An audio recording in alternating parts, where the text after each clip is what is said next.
In this video, I'm going to show you how you can pitch your first marketing campaign to your boss or even to a potential client. My name is Eric Siu. I'm the co-host of the Marketing School podcast and the host of the Growth Everywhere podcast, where I nerd out on marketing every single day. And for the Growth Everyone, we nerd out on entrepreneurship and we interview world-class entrepreneurs. So how do you go about pitching your first marketing campaign? It's tough because sometimes you have to deal with budgets. Sometimes you have to deal with other stakeholders. Maybe you have a partner, maybe you have a boss that's resistant. Maybe you're new to a company and you kind of need to prove yourself. So how do you pitch it? I run a company called Single Grain. We're an agency. We work with companies like Uber and Amazon.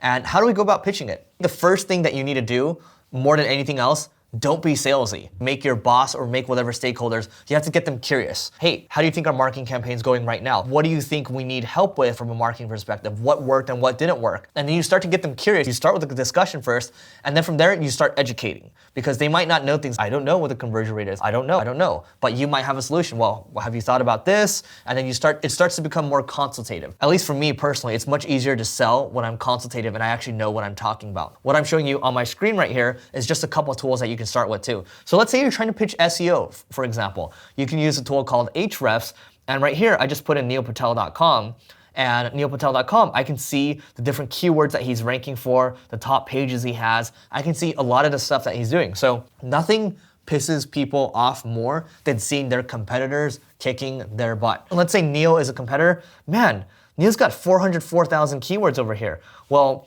you know, Mr. Eric, I mean, how many keywords do you have for Single Grain? Oh, you only have 47,000 keywords here. Oh, guess what? Neil's almost 10 times, a little under 10 times bigger than Single Grain. That's gonna get the competitive juices going. It's like, look, they rank for this stuff. They're doing all this content over here. Da-da-da-da-da. You open their screen up, great. It's like, man, we're really falling behind. That means they're making so much more revenue than us. It's competitive, right? It's like a sport. And the second thing I'll say is you can use a tool like SimilarWeb. SimilarWeb will show you where their traffic is coming from, where they're running ads, what similar websites are out there. I mean, there's a whole host of other things that you can pull from SimilarWeb. And you can also use a tool called AdBeat, which gives you competitive intelligence on advertising. Bring all this stuff out there. I mean, you do want to make it professional too. What I suggest is, yes, put it in a PowerPoint, but don't just make it a bunch of bullet points. If you're gonna put any text, make the text really big, and then speak to every single slide that you're presenting on. And then just talk. Talk versus just read off something. Nobody likes that. If you're part of a big corporation, you're probably gonna be doing a PowerPoint. Ideally, you're not doing it, but maybe that's the culture. You wanna make sure that you put in the success and the failure metrics, like here's the goal, here's what we're aiming for, here's what we're putting in, here's the potential risks.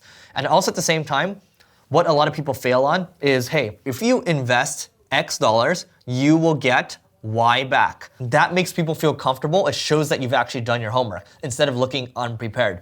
Come in, make it look professional, don't skimp on the details, and make sure that you set expectations, put the goals out there, success, failure, all that good stuff. You're gonna be good to go. Before we go, I just wanna make sure that you actually got this power up and you're gonna do something with this video to go level up. So just hit subscribe if you enjoyed this video, and we'll see you in the next one.